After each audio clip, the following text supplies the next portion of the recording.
step number 7B.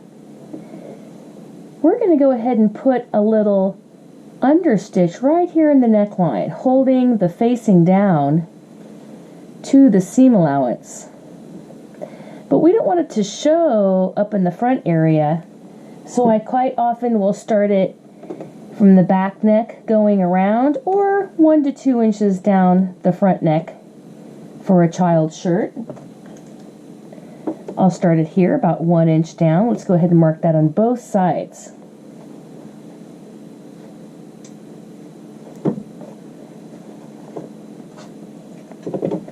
So from the shoulder seam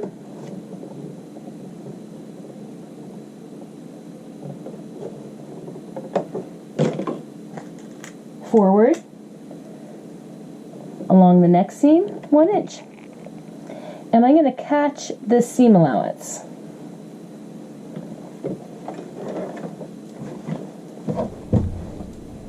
So I have to make sure the seam allowance is towards my right hand as I'm going in here and giving this the edge stitch.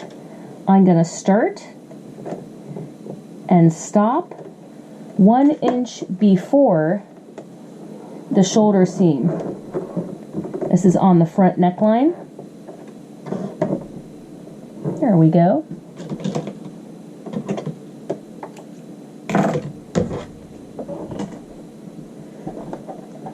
Going to go forwards and backwards,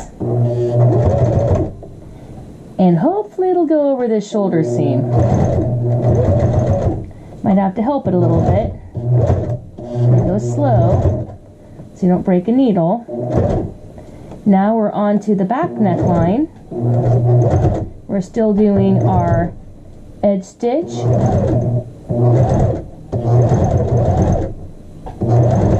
It's an understitch. It's holding all of our seam allowance towards the back neck facing.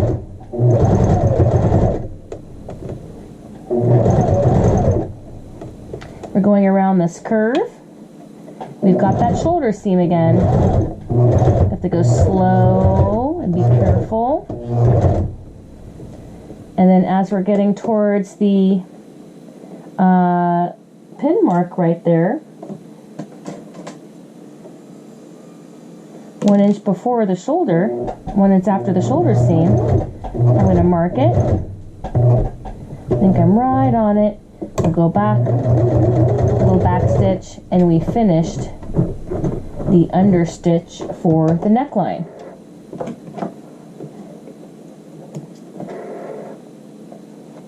Let's go ahead and trim.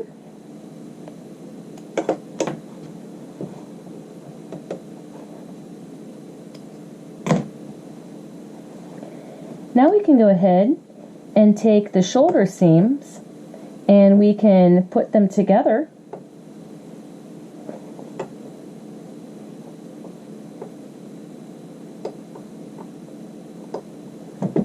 Going to put the facing right on top of the shoulder seam of the body of the garment.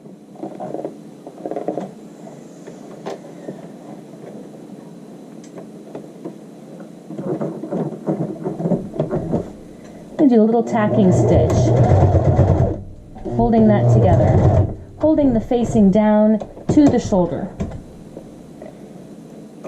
This is only in the seam allowance. Nothing has gone through to the body of the garment. We're just tacking the neckline facing to the seam allowance of the shoulder.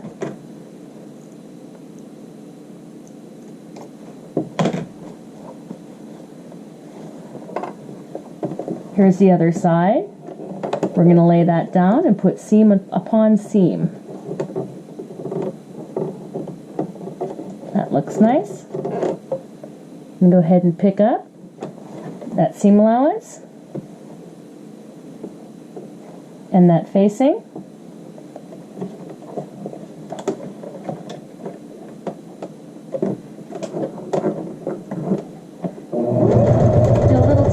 Stitch to hold them together. You could do this right in the seam, but I prefer to do it behind it. We've got a lot of layers going on.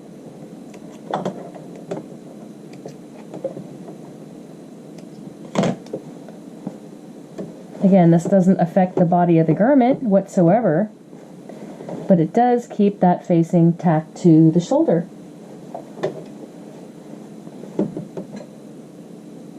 That concludes step number 7B.